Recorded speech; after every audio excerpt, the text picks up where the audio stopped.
Stressful thinking about the day just gone and anxiety about tomorrow can be one of the biggest reasons that people struggle to fall asleep at night. And I know that because I've been there. But how did I go from someone who would struggle to fall asleep perhaps until 3, 4 a.m. in the morning to somebody who can fall asleep within 30 to 60 minutes of getting into bed?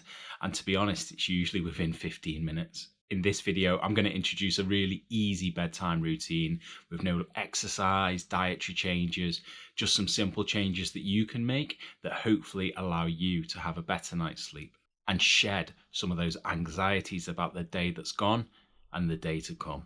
Hello, my name is Alex. Welcome back to A Happy Change. If this is your first time here, this is just a lovely chat about mental health and well-being. It's great to see you. Hopefully you find this video really useful.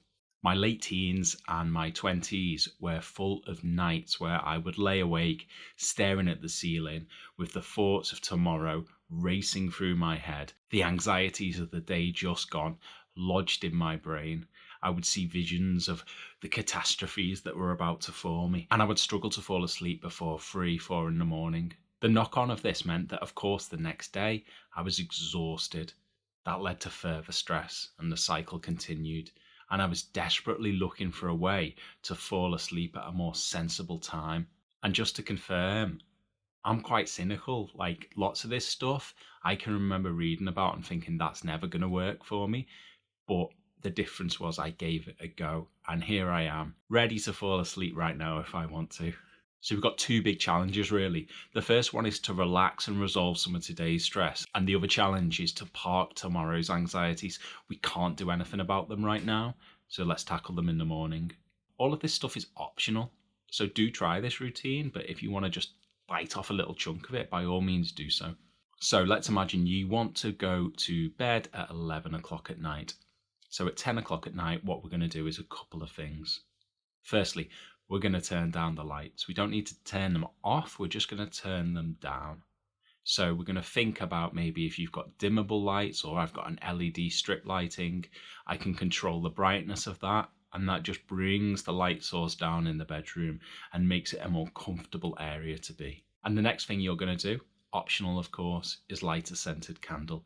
Now, I definitely didn't think I would ever be the kind of guy to have a candle collection. However, I absolutely love now the two elements of a candle. Firstly, the smell, having a nice smell in your bedroom, a relaxing smell in your bedroom, and you'll work out the scents that work best for you. But perhaps more than that is the light source that it creates.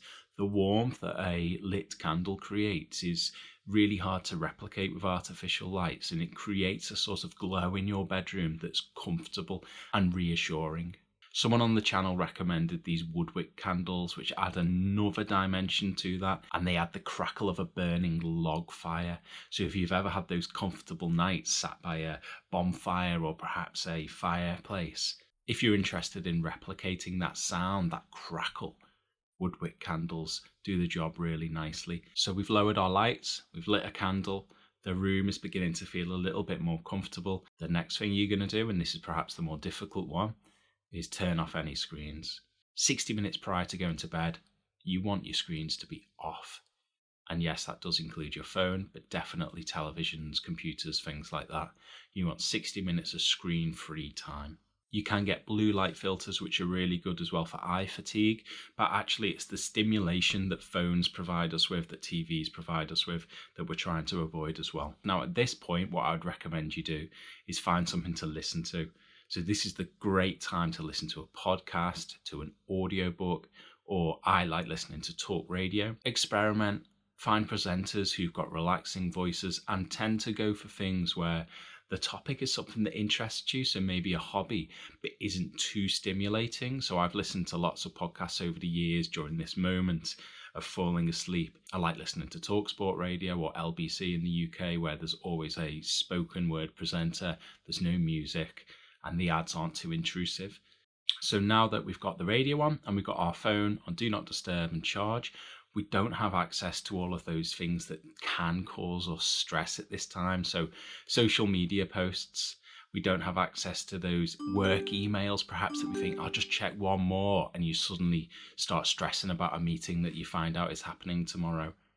All of that stuff can wait for tomorrow. It's all going to be there. The social media accounts will still exist. Work emails will still exist. So now we've got a bit more of a relaxing scene. We're not in bed at this stage. We're just enjoying the evening. So now we've got 5 minutes and we're just going to do a really quick tidy. So nothing too major. We're just going to pick up some clothes, make sure the shoes are on the shoe rack, whatever it is. You know the jobs you've got to do in your room right now, but it doesn't mean you're going to do an overhaul or a clean or anything like that. We're just going to make the room feel a little bit more comfortable. For example, it might be that you use this time now to make your bed, which seems a bit weird if you're about to get into it. But if you hadn't made your bed in the morning, make your bed now, fluff your pillows. So when you do get into it, it feels fresh. Just take 5 minutes, look around the room, do a little bit of tidying. If you've got a loved one, they're really going to appreciate that. If you're on your own, you've ticked off 5 minutes of tidying. Next, we're going to grab a book. Just a blank journal will do, a notebook, it doesn't really matter.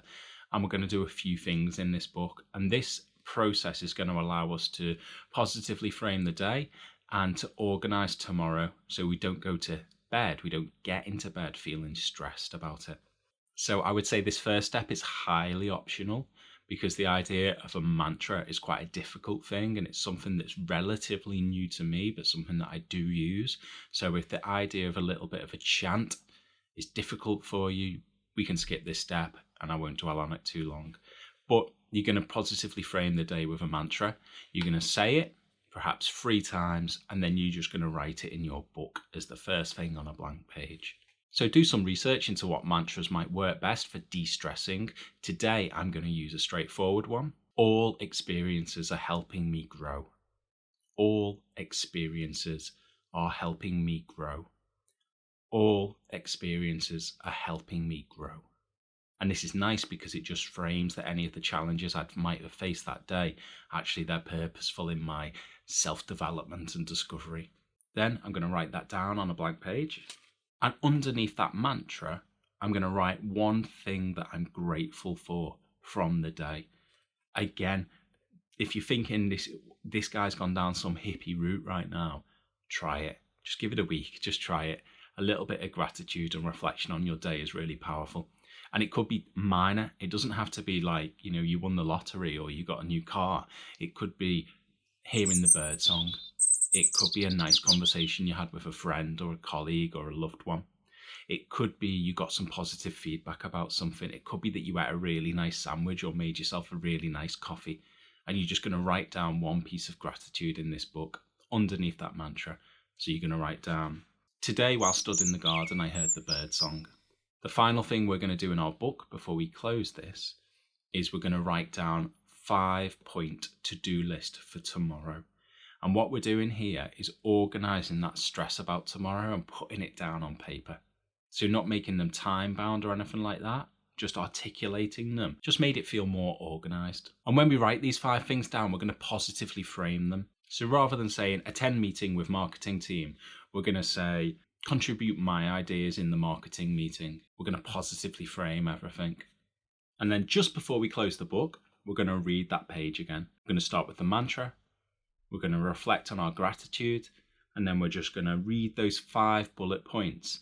And as we read each bullet point, we're just going to envisage it being completed. So this process will take us 5 minutes probably, but what we've done is we've reflected really positively on the day, and we've already started to organise tomorrow and envisage them being completed in a positive manner. And the final task we're going to complete is a mindfulness exercise. 10-minute mindfulness exercise. You can use anyone. There's loads on the internet. I use Headspace personally. Really do recommend it. It's something that I'd use a couple of times a day. Really important piece of software for me.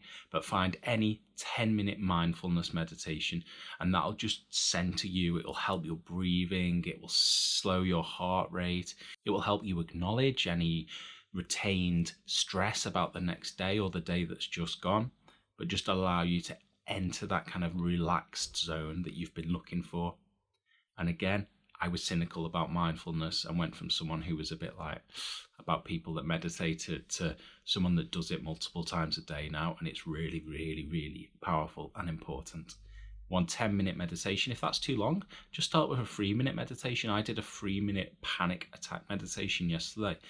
And it made the world of difference to me. So if you can only kind of deal with it for 3 minutes while you're getting started, just choose a 3-minute meditation. It's all good.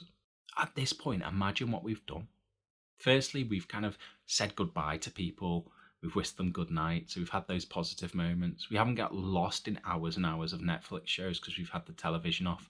We've maybe caught up on a podcast about a hobby that we're really interested in.